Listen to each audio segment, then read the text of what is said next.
Bonjour et bienvenue, c'est Axo The Gloomy Mask. Alors aujourd'hui on se retrouve pour les pronostics toujours de la Copa Libertadores, mais cette fois-ci des quarts de finale, car en effet tout s'accélère, tout s'enchaîne dans ce mois de décembre assez épique. On va avoir notamment le dénouement de la Ligue des Champions de l'Asie, de la Ligue des Champions de la CONCACAF et toute la phase finale de la Copa Libertadores.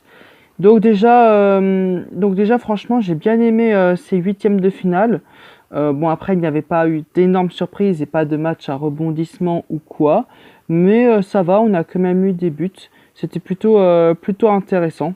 Donc cette fois-ci, j'ai essayé d'être plus synthétique que la dernière fois. En plus, on a déjà présenté les équipes. Donc le premier quart de finale va opposer le Club Libertad à Palmeiras. Alors, déjà, je m'étais trompé sur le Club Libertad. J'aurais pensé que George Wisterman allait faire le travail et qu'ils allaient se qualifier en quart de finale, mais en fait, il n'y a pas eu photo. Il y a eu déjà 5-1 sur l'ensemble des deux matchs. C'était quasiment plié dès le match aller et surtout, on a vu la superbe performance d'Oscar Cardozo, qui est un joueur paraguayen, bon, maintenant proche de la retraite, mais il a notamment joué en Europe, je crois, à Benfica. Donc le club Libertad qui aura quoi qu'il arrive réussi sa compétition en se qualifiant pour les quarts de finale, un stade auquel on ne les attendait pas forcément. Franchement bravo à eux en se qualifiant la toute dernière journée dans ce groupe H.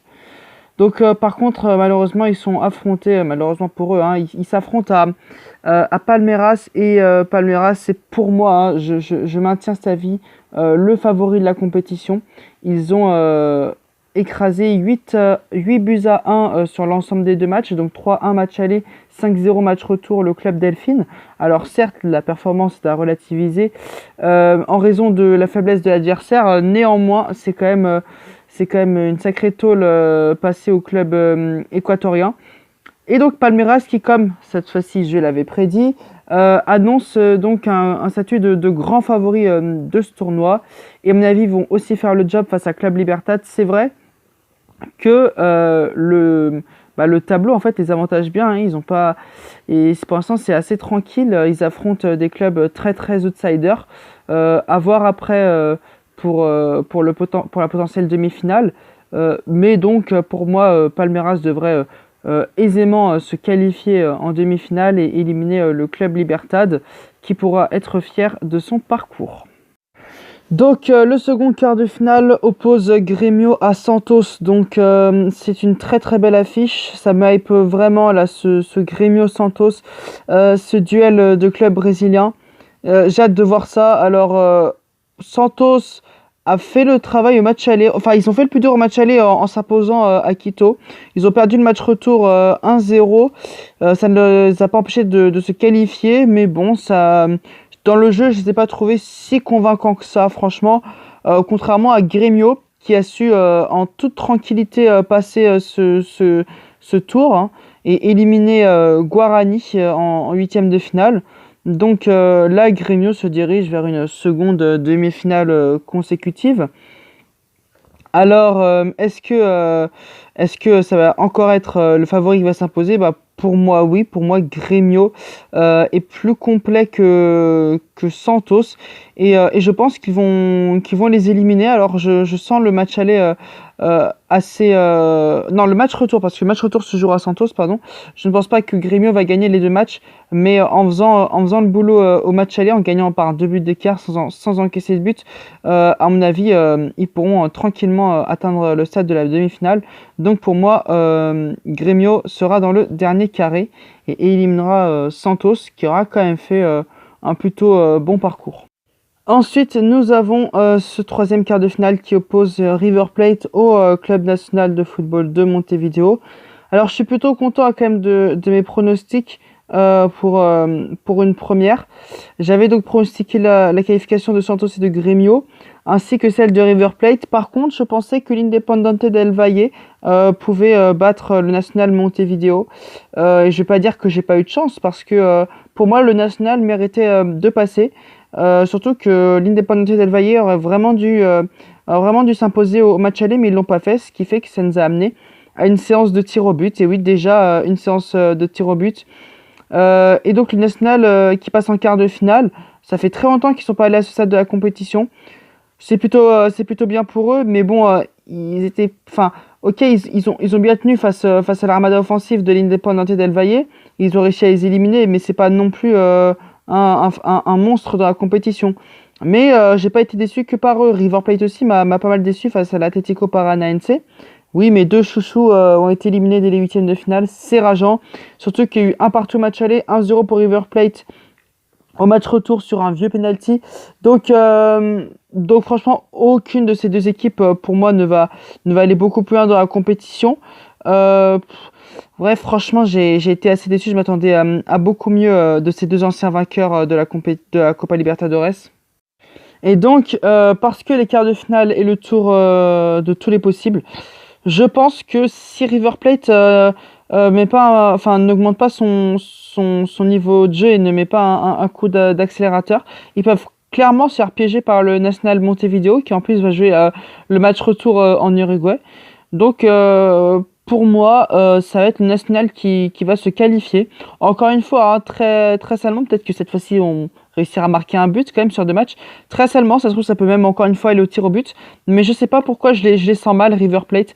Je ne les sens pas favoris et je sens que le National a un coup à jouer. Et enfin, le dernier quart de finale, celui qui oppose le Racing Club Avellaneda à Boca Juniors. Ce quart de finale oppose aussi deux équipes qui se sont qualifiées au tir au but. Je suis particulièrement impressionné par par la prestation du Racing Club parce qu'ils ont éliminé déjà les tenants du titre. Ils ont su résister à l'armada offensive de Flamengo. Et en plus, bah voilà, ils n'ont pas perdu sur l'ensemble des deux matchs. Il y a deux partout, deux fois 1-1. Et donc au bout, c'est une qualification au tir au but, franchement méritée. Ils méritent vraiment leur place en quart de finale, le Racing. Et je les sens vraiment bien cette année. Je pense vraiment qu'ils peuvent être l'équipe surprise. En phase 2, on a Boca Juniors. Boca Juniors un peu décevant. Ils se sont qualifiés. J'avais dit qu'ils se feraient éliminer par l'International. Je me suis trompé. Mais bon, ils sont aussi qualifiés au tir au but. En gagnant 1-0 à Puerto Alegre, on s'est dit que c'est bon, Boca Juniors a fait le plus dur. Mais non, ils perdent au match retour à la Bombonera, ce qui fait que ça a dû se jouer à la roulette, hein, très clairement. Et donc, une nouvelle séance de tir au but dans ces huitièmes de finale. Vous avez dit, hein, la Copa Libertadores, il y a énormément de séances de tir au but. Donc, pour ce match, franchement, j'ai envie de croire au Racing. Parce que Boca Juniors, tout comme son ennemi River Plate, ne m'a pas impressionné. Donc, j'ai envie de croire au Racing. Même si ce match va se jouer un peu après les autres parce que Boca Juniors International a eu du retard, et ben je pense que le Racing Avellaneda, qui a eu bien le temps d'analyser ce match, va éliminer le club argentin et donc se qualifier pour les demi-finales. Ce serait historique, tant ça fait longtemps qu'ils ne sont pas parvenus à ce stade de la compétition, même si je le rappelle encore une fois, le Racing a remporté le trophée une fois, en 1967 je crois, et Boca Juniors 6 fois. Ils voudront aller chercher le record, ils voudront vraiment gagner cette Copa Libertadores-ci, parce qu'ils sont donc à 6 et le record il est à 7, c'est l'Atlético Independiente qui le détient. Mais je pense pas que Boca Juniors pourra aller au bout, franchement, s'ils continuent à jouer comme ça et à se faire peur, ça risque pas d'aller loin. Donc pour conclure, je vois Grêmio, le Racing, le National Montevideo et Palmeiras se qualifient pour les demi-finales. J'ai fait un 5 sur 8 pour les huitièmes. J'espère faire un 3 sur 4 pour les quarts de finale, même si ça va être compliqué tant cette compétition est imprévisible. Donc je ferai bien évidemment une vidéo review pour les demi-finales. Alors je crois qu'elle devra sortir après la première demi-finale aller. Car, encore une fois, ce match-là, Racing Boca Juniors va avoir du retard. Donc la demi-finale aussi. Quoi qu'il en soit, je vois toujours Palmeiras favori de la compétition. Je les vois aller au bout. On va voir s'ils vont s'en sortir face au Club Libertad. Donc je maintiens ma position.